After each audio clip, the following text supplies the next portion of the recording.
Hey, everybody on Facebook, welcome. And on the webinar, welcome around the world. Somebody's on from Sweden today. That's cool.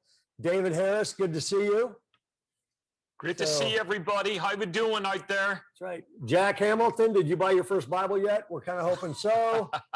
I can see Ethan Vance. DJ, I see your iPad. Ethan Vance. They got the internet in Oklahoma. Things are opening up, people. He's as good looking as ever, isn't he? Oh, he's a handsome boy. It's too much. Put a filter on that, the beauty. Hey, and Kurt Harlow's calling. Kurt Harlow? Hey, Kurt, we're shooting our webinar live. What are you doing bugging us? You're on air, Kurt. You're on the air. To ask if you would do that devotion you did at staff today for the sermon outline 3 weeks from now. Good idea. I'll call you back. We got to get rolling because Jack Hamilton's getting antsy. He just bought his first Bible and wants to use it. We'll see you in a bit. Tell Jack to be patient. Jack, be patient. Go to that.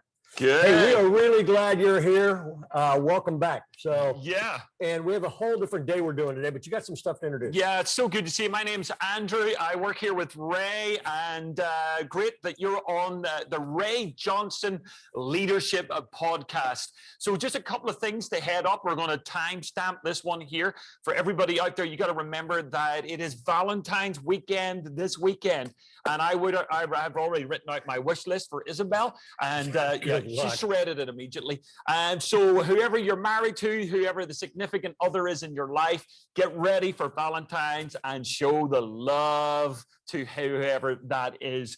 And then basically, which if you're a guy, you stay out of the doghouse. Yeah, okay? Just do that. Be smart. It's kind of like Mother's Day is a massive national holiday. And Father's Day is like save the pregnant aphid day. I mean, it's like nothing. So anyway, how are you doing, Ray? Just to start off, are you well? Good form, good life, family well, grandchildren, all of that? No, but I'm getting through it. No, it's good. I am fired up about what we're doing today. Okay. Yeah, we really are. We're excited. So here's our subject today. And I'm going to say this. I am completely and absolutely out of my depth because this is what we're talking about. On the back of Super Bowl weekend, we are talking about 7 lessons every leader can learn from Tom Brady. It's the only NFL player I know in the world. I do not understand the game. So, Ray, this is going to be a big day for me. Yeah, I asked Andrew to do this with me because we just had the Super Bowl. Which is some type of weird game. It looks like witchcraft to me, everybody. That's what it looks like. Because you grew up where real football, okay, where the ball actually is round, is a ball, and you kick it with your foot. The secret's in the name. Yeah, as we describe it, sport for people that are too uncoordinated to use their hands and feet at the same time. And so I figured I have Andrew do this with me so that he can learn a whole lot about American football. Oh, help me, Jesus. At this point, what we in America know about football is it's kind of the dominant sport. We also know, if you watch Ted Lasso, that any American coach from anything can go and coach a winning team in the UK. So well, you know what they say, don't believe what you see on TV, everybody. That's right. So, hey, I'm going to dive right into it, and then we're going to go back and forth on this. I lost money on the Super Bowl game, and I don't bet, okay? I literally don't bet. I thought Tampa Bay it's their first year. They haven't been in the playoffs in forever. They have no experience in the Super Bowl. Nobody on their team had any experience almost in the Super Bowl. And Kansas City's quarterback, by far the most talented quarterback that I've ever seen. I mean, the guy's unbelievable. Okay. And so I went, they have the most talented quarterback. They have the most talented team. They won it all last year. So I am convinced Kansas City is going to win. And I was predicting like by a route, 21 points or more. Mm-hmm. So I did something that I have never done before in my life. I put a $200 bet on Kansas City, never, ever before. And I thought they're going to win it in a runaway. Okay. And then by the first quarter, I realized there's $200 right out the window, and I'm pretty sure it's God's way of making sure I do not become a compulsive gambler. Okay? But the more I watch the game, I'm going, nobody thinks Brady has a better arm than Mahomes. He's not as fast. He didn't win last year's Super Bowl. He is way too old to be doing this stuff. And I'm watching this game, and it wasn't even close. Okay, and what I realized is this: Brady on Sunday was not the best quarterback talent on the field. However, the team won the game going away. And I sat there on Sunday, this overwhelming sense. This is not about talent, leadership. And so I have spent the entire week delving into what are the characteristics of Tom Brady that make him that kind of a leader. Fabulous. I cannot wait to hear this. I have obviously been in America 6 years, tried to watch the Super Bowl, fell asleep at halftime, things like that. But the name Tom Brady keeps coming up. That this legendary guy that just keeps winning. But it's not only that he has high talent, it's just seeing his character. So I can't wait to hear some of the stuff that's going to come out. Oh, yeah, it's fun. And just to set the stage for any of you that are going, I don't really have enough natural talent. I am not Mahomes.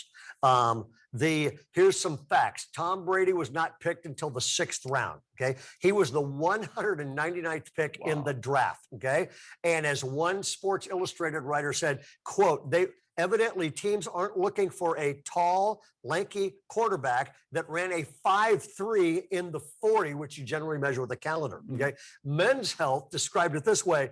The rub on Brady was always that he had Division I upper body, but the lower body of a scrub. And his high school coach said he has plodding platypus feet. Even his former head coach, Bill Belichick, said, well, he's not a great natural athlete. And so you're going, how in the world does that guy? Okay, so that's a guy with a lack of talent, underappreciated, underwhelmed, and all of a sudden he ends up becoming the greatest of all time. For example, that guy ends up going to 10 consecutive division titles, 8 consecutive conference championships, 11 Super Bowl appearances, and he's won 7 Super Bowl wins, which is more than almost any team in the history of the NFL has won. You're going, something's going on. Yeah. This guy has, and it is about leadership, not talent. Yeah. So I'm sure obviously myself, there must be a lot of people out there. We look at some of the incredible leaders in the world today, whether it be in politics, in business, in the church. And a lot of people rule themselves out, Ray, and they go, I don't have that type. I don't have that sort of leadership physique or experience. What would you say to people immediately, just in that contrast with Brady and natural talent and how we develop leadership talent? Yeah, first thing I'd say is this: if you have incredible natural talent, then study Patrick Mahomes and figure out what to do with it. Okay, I mean, what he ran 4 or 5 miles avoiding being tackled. Okay. Yeah. Well, that's just like a warm up in soccer, by the way. 4 or 5 miles is like the most amazing play I saw was he is running, he dives, he is perpendicular to the ground. He's about 1.5 feet off the ground. He throws a strike to the end zone and it's almost a touchdown. I mean, nobody. Wow. So if you have natural talent, study that guy. If you're going, no, I got to work for it, then learn some stuff from Tom Brady. And to kick this off, by the way, I have 8 life leadership lessons from Tom Brady that will work in any situation, and I'm convinced can be applied by anybody. Okay. But I'm going to start with this. I read an article. It was great. I'm going to summarize the article rapid fire and then dive into the 8. But somebody wrote 10 leadership quotes and lessons from Tom Brady. These are brilliant. They actually wrote 21. I got rid of the 11 that weren't that great. Number 1 is this: great leaders are calm under pressure. Great leaders are calm. We'll come back to that. Kobe Bryant said this about Tom Brady: it has nothing to do with the crowd. It has nothing to do with the environment. You can't tell from Tom Brady if it's the Super Bowl or a 3rd and 10 in any other game. He's just calm under pressure. Number 2, great leaders are serious. Okay. And Bryant said about him, man, the thing I respect about it, his great quote, because he has a certain seriousness to him. Okay. That's lacking in a lot of leaders. They're going, man, this guy's taking this thing seriously. Number 3 is this: great leaders are consistent. Okay. He said, Kobe Bryant said, it's very hard to replicate. That is a brilliant thing. Yeah. It's hard to replicate time and time and time and time again. In other words, great leaders are consistent. We'll come back to that as a value later. Number 4 is this: great leaders know what to focus on. This is brilliant. Okay. We always have a choice of what we want to focus on. And this morning in our staff meeting, pretty much, I think we gathered our whole staff. First time we've been back. And a lot of it was about what do we want our staff focused on? Jesus in the future. But we had to get them to that. Okay. Number 5 is this: great leaders choose to be positive. Okay. We can focus. Here's a quote from Brady: we can focus on the things that didn't work and didn't go right. And don't we have a ton of that? Or you can focus on the positive things in your life and be optimistic. Since COVID, every pastor I know, including me, probably Andrew, wants to resign, wants to quit. we want to fire. I our didn't want to staff, tell our you, but board. Good, don't. You go, I go. We great leaders figure out number when they choose to be positive, but they also figure out what voices do I listen to and what do I tune out so that I can stay positive. Yeah. Okay. Number 6. Can I jump in on that one, Ray? Yeah. One of the things I've noticed with you is you never fill the room with yes people. You never do that, but you fill the room with positive people that will sometimes say yes, however. We need to think about that, but you just have a balance. You're ready for pushback. Where do you think that comes from, or is it just trying to be smart? I think it is. It's any room you're going into. If you're the leader, and Brady did this with Tampa Bay, you're going into a room and you're going, I got to create momentum. Okay, because there is no room without momentum. Negative momentum is present. And if it's not negative and it's not going forward, then you're in a stall, which is lack of both those things are lack of momentum. So you go into a room and go, how do you create positive momentum? Yeah. Okay. And that's and great. like it's what we did today. It's why most meetings that we have, I start with this question. I just go before we dive into stuff, what's going right? Okay. What's going right? Who's killing it? Our staff meetings, a lot of times we begin with this question. We go, hey, shout outs. And what are shout outs? Well, our shout outs are just, and it's our part of our culture. We can't do a meeting without it. It is just what is going right in the world of Bayside. And you know what it normally is highlighting people that don't get the microphone, that don't have, like, let's say the largest platforms, but are probably making the highest impact in our whole world, and making sure that they shout out, that they're celebrated. Yep, that's exactly right. The 6th one is this: great leaders realize they're in a marathon.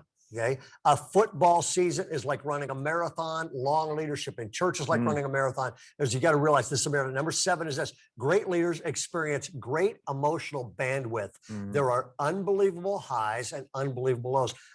If you're launching anything, I always tell pastors, the minute you're launching a new church, the highs are higher and the lows are lower. And here's Brady's words. He goes, there's anger, there's disappointment, there's sadness, but there's also the joy. There's joy. Leaders have an emotional bandwidth. And the older I've gotten, the more I've gone, you know what? If it's a high, go with it. If it's a low, don't. Try to be self-disciplined. But great leaders have an emotional bandwidth. Number 8 is this: great leaders, but this should be in the church, and it isn't. It should be drilled in seminaries for pastors, and it isn't. Great leaders have mental toughness. Nobody ever talked to us about being mentally tough, ever, in anything, okay? Tom Brady said this: you have to have enough mental toughness to push through whatever it takes to play your best. That's that mental toughness thing. And it's funny, most of the time when people are coming to me going, I'm going to quit, I'm going to quit, I'm going to quit, I'm going to quit, I would love to hand them a sign and say, instead of saying I'm going to quit, why don't you just say, I'm not mentally tough, I'm not mentally tough, I'm not mentally tough, I'm not mentally tough. Now there's reasons underneath it, all that kind of stuff. But mental toughness is something that probably should be developed early on in life and leadership. Okay. And Brady has it. I mean, he's a wimpiest looking guy. He's too tall, too skinny. But hey, the little that I know about him, I call it the Elijah factor. Elijah got himself isolated, and he just went down and down and down. And the only way he got back up was by actually identifying an Elisha, getting someone into his life. And Brady just seems to be, I'm sure you're going to highlight this later, he just seems to be able to pull the right people around him. He's not inward focused, he's outward focused. And the one, I didn't watch the game, by the way, people, I want to enjoy life. What are we going to do? And but I did watch this at the end when they were giving out the awards and all of that. They said, you turned this team around, and he deflected immediately, and he pointed everybody out, and it just seems like a smart guy, that he's going, it's not about me, it's about others, and it builds great resilience in him. Yeah, that's right. While we were all watching the game and Andrew was watching Anne of Green Gables, Pride and Prejudice. Number 9, great leaders learn to love preparation. I mean, or at least in my case, great leaders try to learn to love preparation, but whatever it takes, you prepare. Okay. Brady says this: I go out to practice. I have learned to love preparing to play football. That is really strong. And number 10 on this short list is this: great leaders work hard, very hard. He says, football was my first love, and for me to love it like that has always allowed me to work hard at it. That's sort of an introductory thing, but they're all brilliant. Yeah. And unfortunately, a lot of those things were missing as we develop leaders Yeah. in any other field than sports. It's sad. Okay, So- that's fabulous. Well, 10 golden rules. So that let's Good dive one. into these seven things that we can learn from the incredible GOAT himself, Tom Brady. Number one, Ray. Number one is going to sound surprising, and here it is. If you take a look at all the research I've done on Brady, and here it is. Number one is this: if you're a leader, you will have disappointments. Sorry. If you're a leader, you will have disappointments. And they come in three areas almost every time you're discouraged, almost every time you're disappointed or depressed. The source is one of three things. It is people, circumstances, or yourself. People, circumstances, or yourself. Matter of fact, anytime I'm discouraged, I'm going, is it people like this drive me crazy or is it circumstances? This happened, COVID, or all the stuff. Or a lot of times it's myself. Why did I say that? Why didn't I say that? Why didn't I do this? Matter of fact, this pandemic ended. We've had this conversation. We're like, man, if we could rewind to March, oh my goodness, we'd be prepared to lead a pandemic. I wouldn't do anything the same. Yeah. I mean, and so I'm ready for the next pandemic. But you will have disappointments. It's interesting. Brady, the inside story of him, he wants to be drafted. Okay. He goes into the draft thing. He expected to get drafted in the third round out of the University of Michigan. And the third round came and went, well, he saw the second or third round. About the fourth round, he actually went outside and cried. Oh, he's literally in tears. Didn't help him. Fourth round, fifth round, sixth round. He is picked 199th out of all that kind of stuff. Now, here's the deal. If you're in anywhere where you can take notes, jot this down. Okay. Discouragement disappointment always has a source. People, circumstance, yourself. Here's the key. You will have disappointments. Okay. Here it is. Okay. Don't let those derail, discourage, or define you. Don't let those derail you. Don't quit. Don't walk out. Don't let those discourage you. And don't let them define you, especially the defining you thing. Okay. He's picked 199th. He walks up to the owner of the New England Patriots when he was introduced to him. And he walked right up to him, shook his hand, and said, I just want you to know I'm the best decision your organization has ever made. That's his 100. Wow. That's the first thing he said to the owner before he ever put him in on the field. Okay. Wow. And what's interesting is Tom, let me give you his words. Brady said this: you can make life a lot harder for yourself by focusing on negative things in your path or making excuses for why things didn't go your way. How you deal with disappointment and move beyond them will affect whether or not you have a vibrant future. It's just really good. And number one leadership thing is you'll have disappointments. The problem is we're going, oh, geez, if God were helping me, I wouldn't have any of these things. Yeah, that's incredible. Right. What there's no prepared answers for these questions, but people, circumstances, yourself, and this is genius advice. I mean, I know rightly when I identify myself, I can change that. What about when I can't change my circumstances? When my circumstances are like just disappointing and I don't have a wand, I'm not in charge, I'm not the governor, I'm not the president, I just can't do anything about it. What do you do, or what's sort of been some of your habits at that moment in time? Easy. The first thing I do is I go, charge my batteries above those circumstances. Okay. And here's how I'd put it. And why 24/7. Okay. There's challenges, and those are a lot circumstantial. There's challenges, but there's people and there's a lot of challenges, and then the support level. Okay. And when challenges go above the support level, the gap in those two is dangerous stress. Yeah. It's when self-harm happens, medicating it and become an alcoholic happens. A lot of affairs are inappropriate stress relief. Okay. And so when challenges rise above support, all of a sudden you're in danger zone. Okay? And so you're going, I can't really lower those challenges, I have to raise my support level. Okay. So, for example, this week, I'm facing a ton of stuff that's very challenging. Monday morning, I got up and I went, oh, man, I just feel under the pile. I'm dealing with all kinds of stuff. And the first thing I did was I texted, you were one of them. I texted guys and said, can we get together for 2 hours? And then a bunch of us went out to lunch. And we actually had a breakfast and a lunch.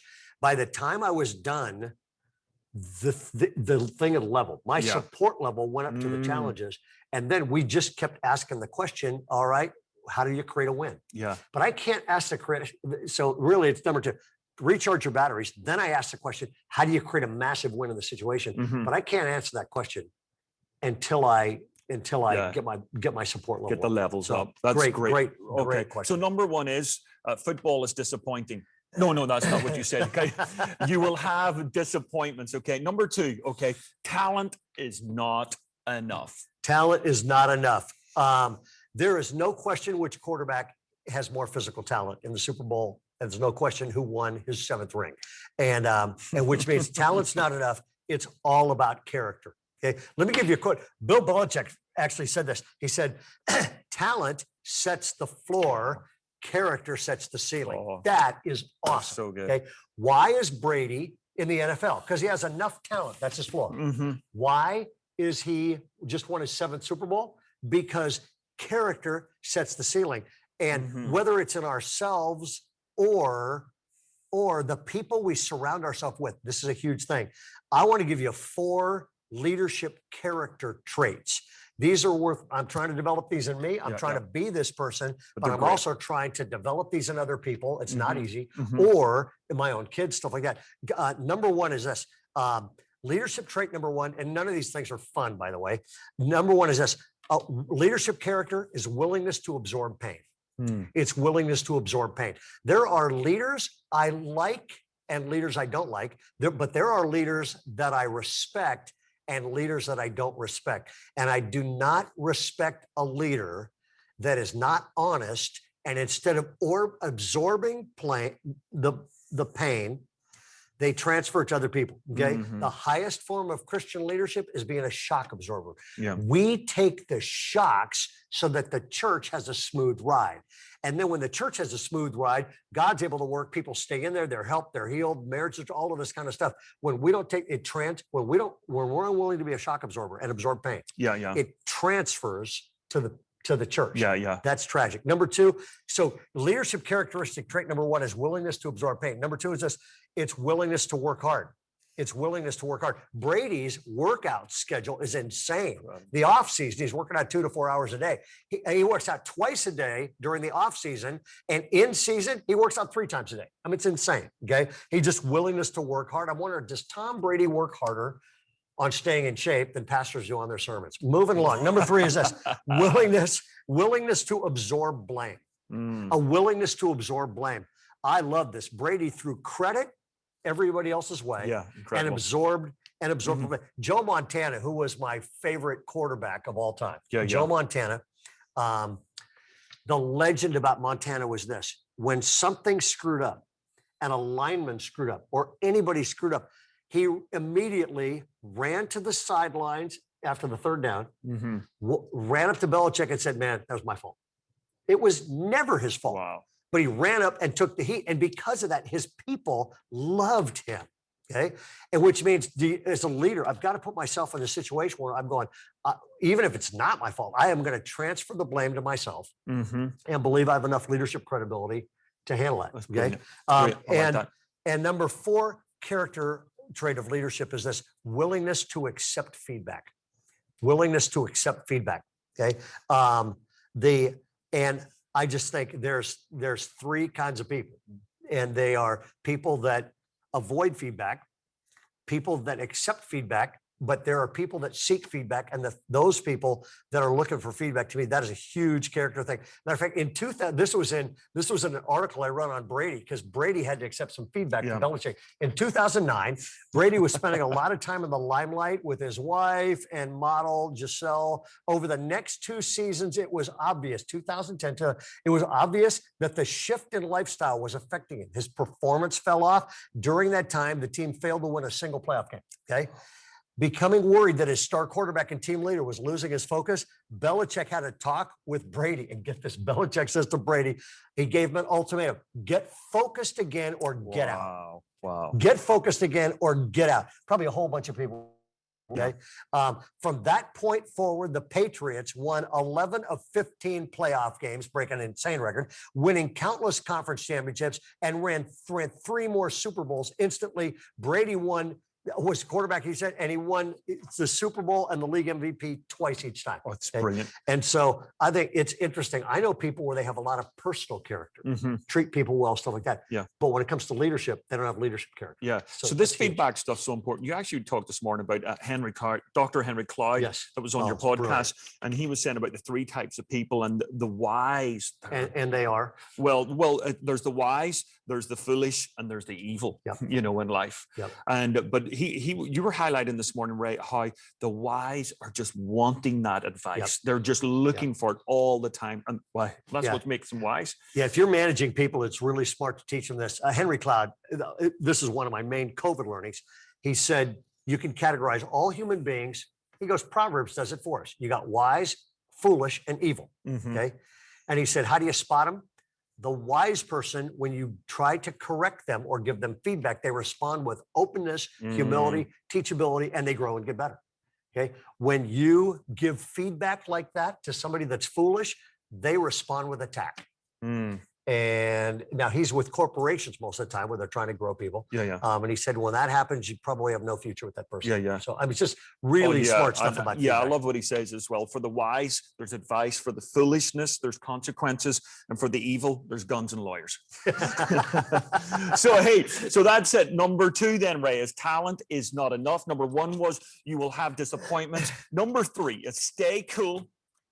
Even keep calm. That's right. Even in the most difficult of times. Yeah, everything I read about Brady, almost every single thing I read about him was, geez, the guy's a great leader because he keeps his cool and he stays cool. And the harder things get, he actually gets calmer. Okay. Matter of fact, the Bleacher Report said this about him: Brady never panics or even looks bothered. When the pass rush closes in, he finds an open man. He makes great decisions, which is a characteristic of staying calm. He makes good throws and calmly adjusts on the move. Even the best, this is awesome, even the best veteran quarterbacks can collapse under the pressure of the Super Bowl. Brady, in his first Super Bowl with no experience and the world stacked against him, was as cool as it gets. And as I started unpacking this for leaders, I went, boy, keeping your cool when everybody else is losing theirs does 4 things for you. Okay. Number 1 is it lowers stress and panic, and stress and panic do not bring good things in any setting. Number 2 is when you keep your cool, it helps you make good decisions. Almost every decision in the heat is a bad decision and destructive decision. I quit. That's kind of, number 3 is this: when it does employees feel motivated, your team, people around you, the congregation, when you keep your cool, it actually motivates them. Okay. And number 4 is directly related to number 3. The culture of the workplace improves to the degree that the leader stays calm and keeps his cool. Oh, that's good. And by the way, another great example at Joe Montana. Okay. It's a legendary thing. Montana is in the Super Bowl and it looks like they're going to lose. Okay. They have got like a couple minutes left. They are on their own 10-yard line or something. And Montana's got it. And they have like 2 minutes to go 90 yards and score a touchdown, or they lose the Super Bowl. Okay. And Montana's got his huddle, and he was just so cool. They nicknamed him Joe Cool. He said to these guys, they're all huddled up, the fans going crazy, the tension's off the charts. Everybody else would be a nervous wreck. Montana stops and he goes, hey, whoa, they're in the huddle. And he goes, hey, wait, everybody stand up. Look over there. He goes, see that guy in the front row? Isn't that the actor John Candy? Oh, wow.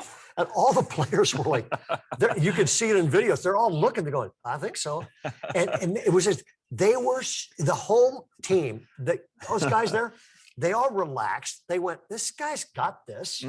It raised their confidence level, and they went down, scored the touchdown, and won the Super Bowl. Yeah, there is something about staying calm. Brady's the same way. I mean, down by 25 points. He's challenged his team, but he's not losing his cool, and they come back and win the Super Bowl. Yeah, I've noticed this one thing with you, Ray, and it's how you create calm when there's, some of the pressure that's coming on difficult times. I've never used this phrase before. I would almost call it the 24-hour, rule of where, we've talked about stuff. What are we going to do? And it would seem like it's so pressing. and you go, hey, maybe the smart thing right now is to take 24 hours, just let it percolate. Let's think about it and come back when we've just let it process. Yeah. Yeah. The key to life is postpone stuff. Just going, hey, sometimes you're just going, when we're in panic mode, we're in microwave mode, and crock pot leadership tends to be much smarter. And we have a really good team around here. And Andrew, you're one of the wisest guys I've ever met. And you've got perspective from decades of ministry in other countries. And so I feel like, why don't we just calm down? Let's come back together.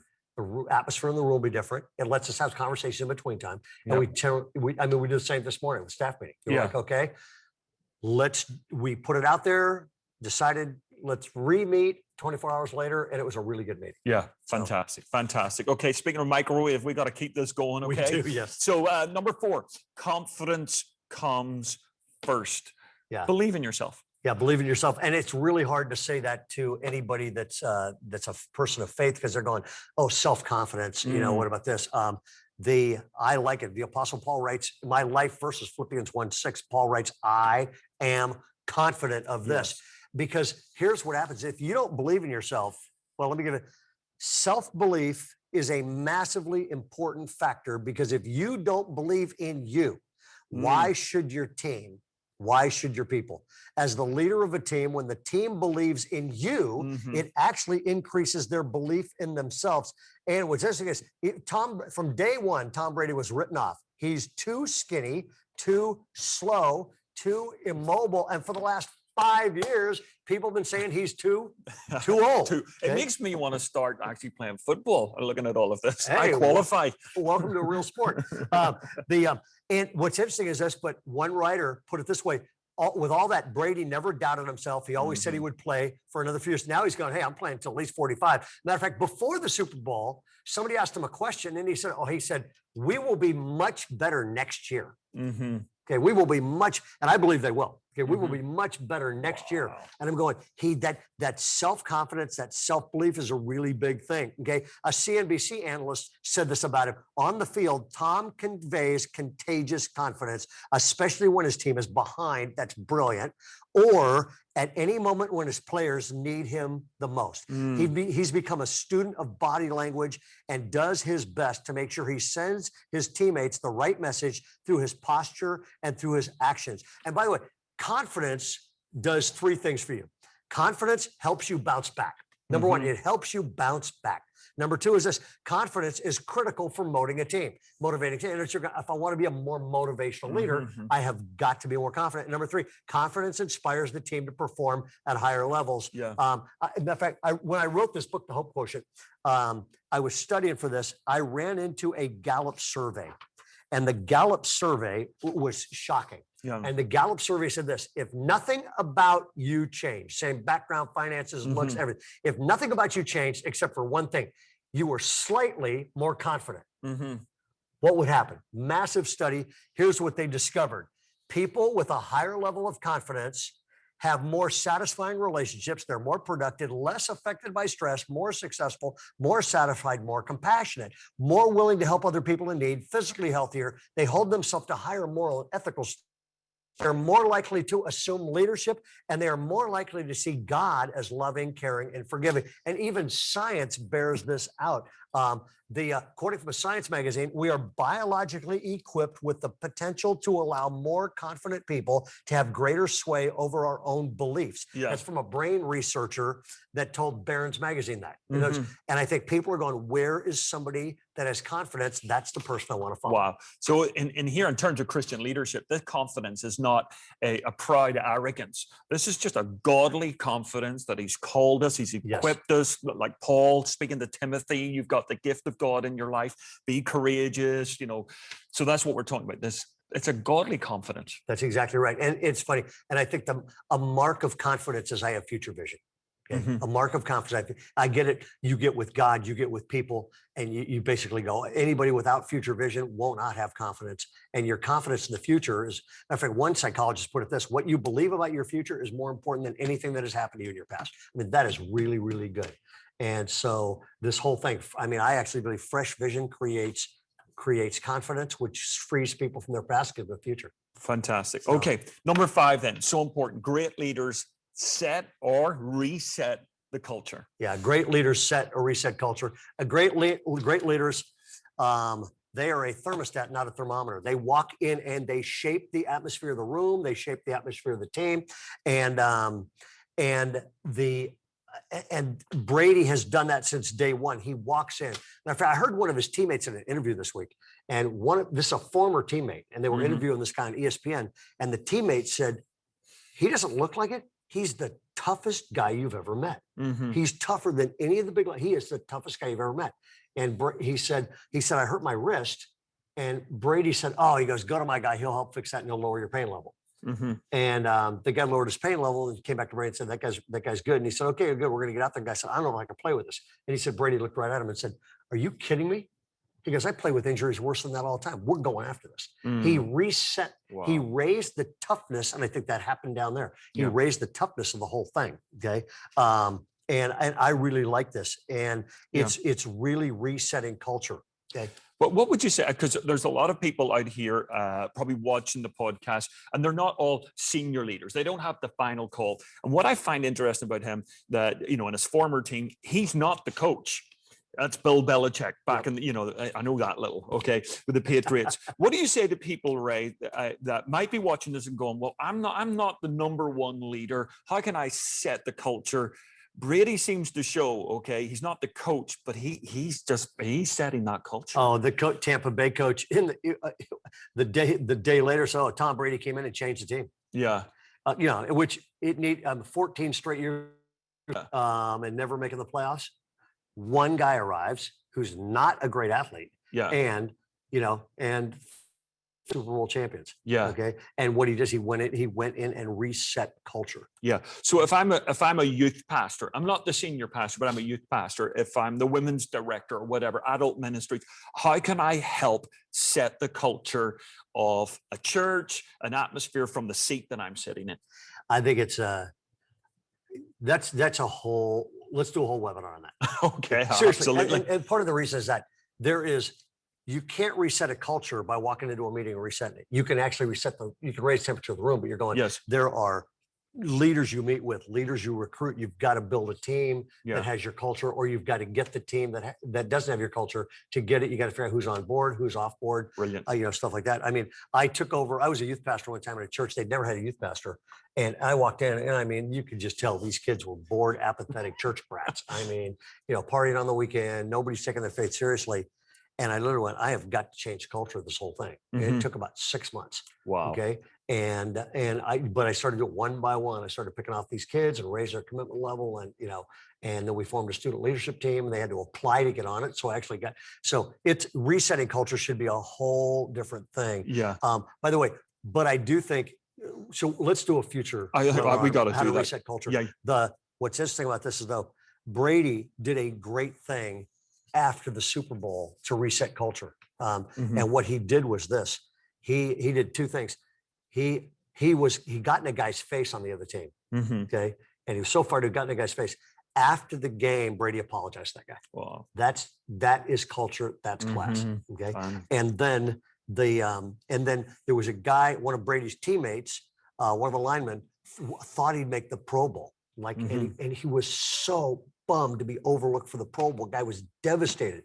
Tom Brady said, "I'm going to reset this guy's culture." He walked right up to the guy and he took his arm and he said, "Hey, man, you should have been in that. But here's what I'm going to say. The Pro Bowl is not what we're aiming for. We're going to the Super Bowl." Totally reset the guy's mind. Okay. So just reset culture. And on the culture, I just want to bring this thing up. One thing I've observed to you, Ray, you walk into a busy room. Okay. Most people can make it from the back to the front of that room in about 5 seconds, the width of the room. It takes you about 5 minutes. You're grabbing people's arms, you're stopping with them. What's all of that about? I like people.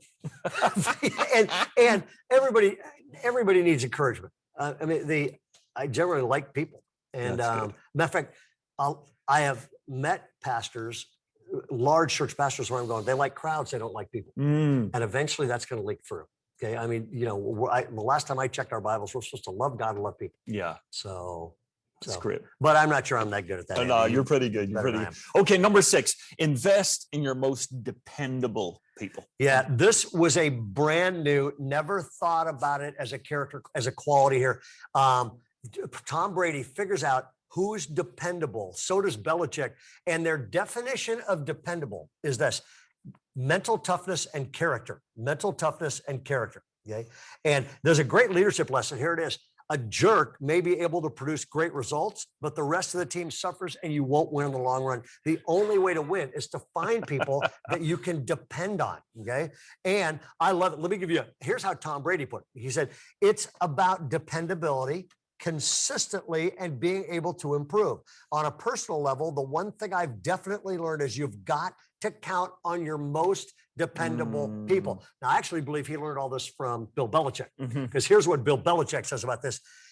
Your future, it might not be about your most talented person, but you count on your most dependable people. And really, you're going, if you want to know somebody's dependable, you go, can I count on them? Okay. Yeah. There have been times where I have put too much responsibility on people that weren't dependable and they didn't come through. Whose fault is that? Mine. I should have known that I couldn't trust them. Okay. And the other thing, Belichick said this: integrity, dependability, and character can overcome a perceived lack of talent any day. Okay. And I think one of the things we've all learned these days is crisis, among the other things it does, crisis reveals. And what we're all learning is this: who can we depend on? Yeah. Who can we depend on to be there? Who can we depend on to show up? Who can we depend on to work? Who can we depend on to be stable? Yeah. Who can we depend on to be on our side, not on our back? Yeah. Who can we depend on to be wise? Who can we depend on to not talk out of a room? You know, I mean, it's a really huge thing. And both Brady and Belichick, man, they hammered the dependable thing. Because I was always watching New England Patriots. That's an American football team. All right. Okay. And I was going, nobody on this team looks that talented. Okay. But they were dependable. It was really good. This is a whole focus thing. I remember Ray, my buddy down in Southern California, his church went through a difficult time and he thought some people are going to leave. And he said the amount of time that I spent with them and imploring them and trying to placate them and going on dinners and and they left anyway. And he said, and I realized that he said, I spent so much time with them and I was not spending any time with the people that were going to stay and had stayed for years. And just, it really says, I just lost focus. So I think this is so important. Yeah. Another good way to put that is this: you cannot build a business, a church on flaky people. You just can't do it, which means, and there are a lot of people, they're flashy, but they're flaky. Yeah. And you go, where are the dependable people around here? You can trust them, lean on them. And where are the people you're going, man, we will put the church on their shoulders and they'll walk it through the future. Yeah. They're going, I got you. Yeah. So that's good. Yeah. And just for everyone out here, I don't know what sort of image you have a Bayside. It can look like podcasts and Thrive conferences and worship and all of this. But I was just over at sermon prep before this. This is when all our pastors and leaders, whoever's preaching at the weekend and a bunch of other people get together. And I looked at that Zoom call.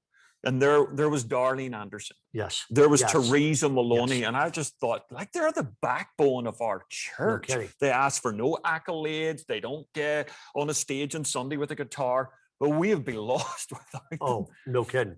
No kidding. Yeah. Their reward will be in heaven. Yeah. And we'll have a hard time getting in their neighborhood. That's right. So we'll need a pass. Okay. So here we go. 7 things that we've all learned from Tom Brady. What an education this has been for me today, everybody. You will have disappointments. Talent is not enough. Stay cool and calm in difficult times. Confidence comes first. Believe in yourself. Great leaders set or reset culture. Invest in your most dependable people. And the last one, Ray. I actually have 2 more. Oh, come on. So I have a bonus number 8, and I could not leave it out. Okay. The number 7, and this is massive. Here it is. Don't go it alone. Don't go it alone. And the key to leadership question is this: can you recruit and develop high quality teammates who will perform at a really strong level, elevate your game, and help you achieve the goals that you have set? Bryce Jessup, one of my mentors who's now in heaven, Bryce used to say all the time, I just did 2 things: dream a dream, build a team. Dream a dream, build a team. Brilliant. Okay. And so what he did was he actually built a support team of people that weren't working for him. So he would dream up stuff for Jessup University and other Yeah. things. And he had a whole team of 12 guys, and he built these 12 guys over years, and they had his back. They met about every 3 months. Dream a dream, build a love team. that. Okay. And by the way, all you had to do was watch the game. Okay. And you saw it. There were 4 touchdowns in the Tampa Bay Buccaneers victory over the Kansas City Chiefs. They were scored by 3 players: Rob Gronkowski, 2 touchdowns; Antonio Brown, 1; Leonard Fournette, Brady handed off to him for a rushing touchdown. Each of these 3 players is someone who was not playing for their team ago, and Brady went personally and recruited each one of these guys. And he was like, I need some guys that can hang with me and can make this happen. And so, like, for example, first, Gronkowski. And if you haven't seen the T-Mobile commercial, trust me, and just look up Tom Brady, Gronkowski, T-Mobile. It is the funniest, most clever commercial I've seen in a long time. But Gronkowski, he's retired. Okay, he is retired. He's not playing football. And Brady calls him and talks him back to come playing. Okay. And matter of fact, the coach said, oh, about Gronkowski, it was really Tom. I didn't even think it was a possibility. And Brady was adamant about it and went and got him. Okay. Wow. So, and then he scores 2 touchdowns. Matter of fact, I think Brady threw the first one to him on purpose. Yeah. Okay, to thank him for coming back. Then second, Antonio Brown. He caught 1 touchdown pass. He had a horrific year, self-caused. And he not only recruited Brown after Brown served an 8-game suspension, he invited Antonio Brown to live with his family in his house. And here's what Antonio Brown said: Brady lobbied me back in June, July, and August, and he was brought in. Okay. And the last was Fournette. Fournette scored the rushing touchdown that sealed the game. He had been cut by his previous team, the Jacksonville Jaguars. They didn't want him. Brady reached out to him immediately. And here's what Fournette says. He says, the first guy that hit me when it happened was Tom. He said, Tom hit me like, man, I would love for you to come help us out. And he says, who wouldn't want to play with Tom? That's a great question. Tom has become a person that people want to play with. Okay. He said, Brady just didn't leave the Patriots for Tampa. He just didn't set out to win an unprecedented 7th Super Bowl. He set out to build a team and recruit the people he needed. Okay. And he stood on the stage with the MVP thing, never talked about himself, and pointed to all of his teammates and said, it's about them. Yeah, I mean, just really, really strong. Don't go it alone. Don't go it alone. Yeah. And you've just practiced that in your life, Ray, just so much that, just trying to get the right people into the room, fill in the room, and just working with the right people. Just, it's been so important to you. Oh, yeah, well, here's how I'd put it. I think God gets up in the morning and goes, I better surround Ray with really good people. We're going to be in real trouble.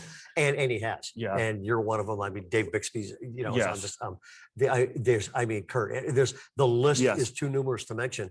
And the great thing is this: over the years, staffing's kind of like poker: draw, discard, draw, discard, draw, discard. Eventually, have a winning hand. Okay? And I mean, like the 2 meetings we're in yesterday. Yeah, I'm going. Let's have lunch. We'll go lunch. Yeah. They're really good people, high leadership character, doing a great job. But there's just great people to sort of. It's kind of like you get to do life with them. Yeah, it's really a cool thing. Yeah. All right. Should we wrap up with number 8? Come on, number 8. All right. And here's the bonus one, number 8. And this is from Michael Jordan, Tom Brady, and almost everybody else. Keep going even when you're not good. Keep going even when you're not good. Okay. Brady began his career playing, and by the way, Jordan was cut from his high school basketball team, people, but he kept going. Brady began his career, and he was playing high school junior football, didn't make the varsity. The team hadn't scored a touchdown all season, and still Brady was not good enough to be the starting quarterback of the JV football team. Okay. Despite that, he believed in himself so much, he somehow scratched together a highlight reel and he sent it to colleges hoping to get a chance. The tape somehow caught the eye of an assistant coach at the University of Michigan, and Brady got a chance. Still, when Brady was playing for the University of Michigan, he struggled to get playing time, but even though he wasn't good, he kept going. Okay, so he entered the NFL draft. Okay, and he fell all the 6th round and was drafted, but he then goes on the Patriots. He doesn't get to play until their starting quarterback, Drew Bledsoe, got injured, and that gave him a chance. And he hasn't looked back since. And I was thinking about that. All of those early, same thing with Michael Jordan, those early career setbacks prompt most people to quit. Yeah. The discouragement, from it causes people to quit. Okay. Bad feedback causes people to quit. Okay. And at each stage of discouragement, his football story could have ended. Okay. And there's a great leadership principle here is, man, even when you're not good, don't stop. If I'm going to wrap up with it, even when you're not good, don't stop. Even when things aren't going well, don't stop. Even when your company's been put out of business by the governor for the third time, don't stop. Even when people leave your church and break your heart, don't stop. Even when the board you work with is hard to get along with, don't stop. Even when you get negative letters that we all get from crazy lunatic people, don't stop. If you learn anything from Brady, it is, man, it wasn't that good, but keep going even when you're not good. Even when you're not good, don't give in, don't stop. Great advice. I know nothing about football, but I've learned a lot today. And Ray, this is your absolute sweet zone, okay? A lot of God, a lot of leaders, and a lot of sports. I've never seen you even happier at this moment. And it continues next week, Ray. It continues next week because you got a special guest that's coming on. That's right. Tell them who's coming. This is a guy called Sam Acho. Am I pronouncing that right? And he is a former NFL player, public speaker, writer, humanitarian. And he just seems to be an all-round star, right? So he's going to be your guest next week. Yeah, he's the co-host of the Home Team podcast. And the cool thing about this guy is he's the founder and president of the NFL Players Association and Athletes for Justice. He's a graduate of the University of Texas and the Thunderbird School of Global Management. He has just released a new book, Let the World See You. We're fired up. We've never had this guy on before. It's gonna be okay. That's going to be great. That's good. Well, hey, everyone, thank you so much for joining us today. It's always a privilege to have you on the Ray Johnston podcast, and we cannot wait to see you till next week. Just keep studying Tom Brady and keep going, everybody. Yep, keep going, even when you're not good. Thanks for being here, everybody. God bless.